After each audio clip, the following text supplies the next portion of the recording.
One evening, a woman was sitting on the grass in a familiar spot in a park.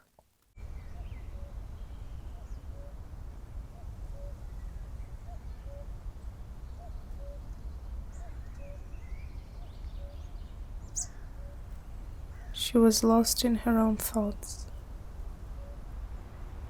Suddenly, she heard a familiar voice calling out, "Maria."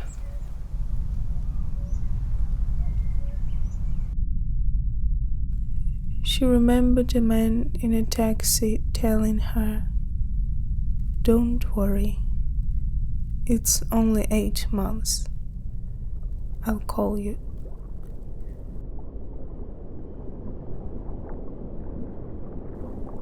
The sea was churning as she stood on the pier. No ship, however heavy, leaves a trace in the sea, but it's easy to leave something in someone else. Before he left, she went with him to the largest temple in the area. She prayed for his safe return.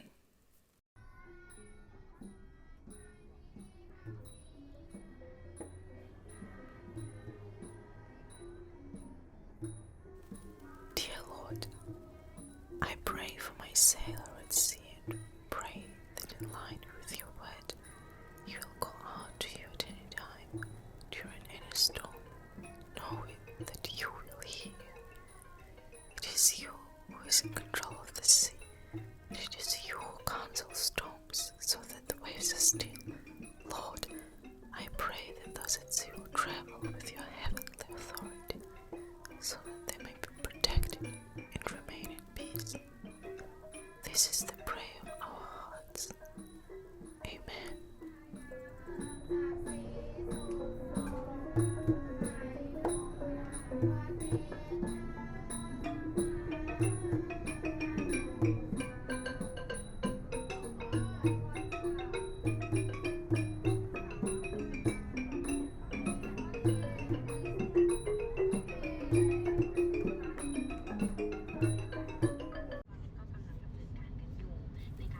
One day she heard on the radio about a freighter boat from Manzanillo, Mexico, having crashed.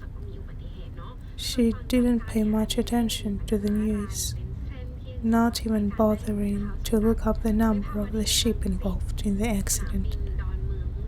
She believed in waiting more than she believed in news.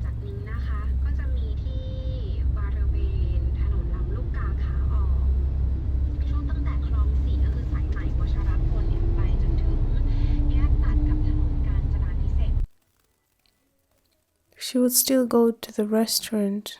The man had said he liked it because of the bus.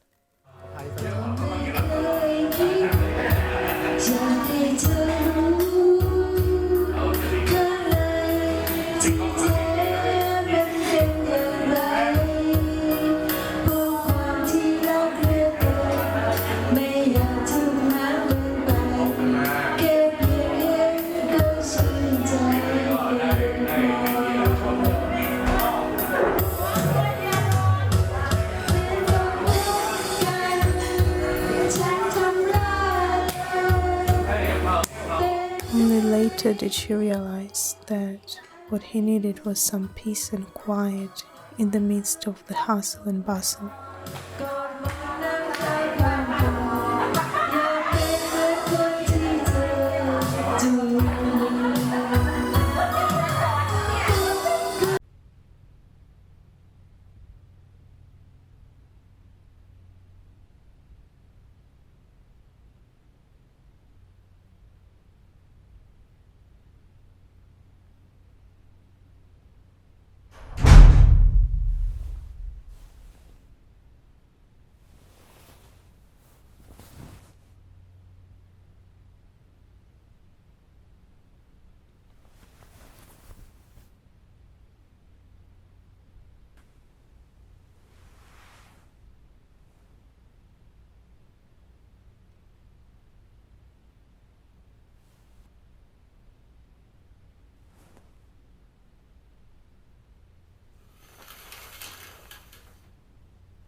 Sometimes she would have dreams, but he would rarely appear in those dreams. Instead, it was often her own appearance. She couldn't tell whether it's her dreams or his. In the dreams she was saying something.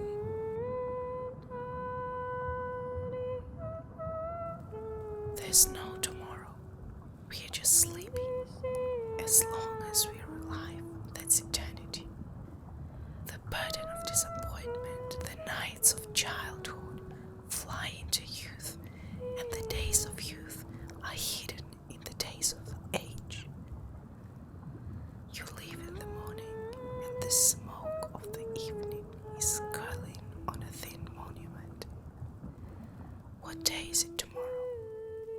Who has the answer?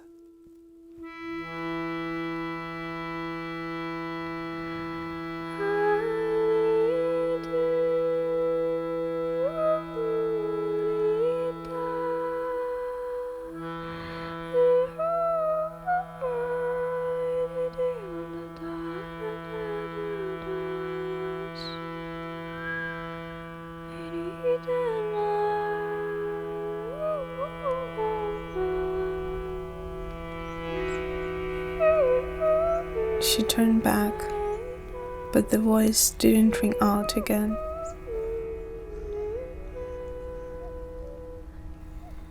No one could tell if it was real. It could only be her own voice, echoing in her brain.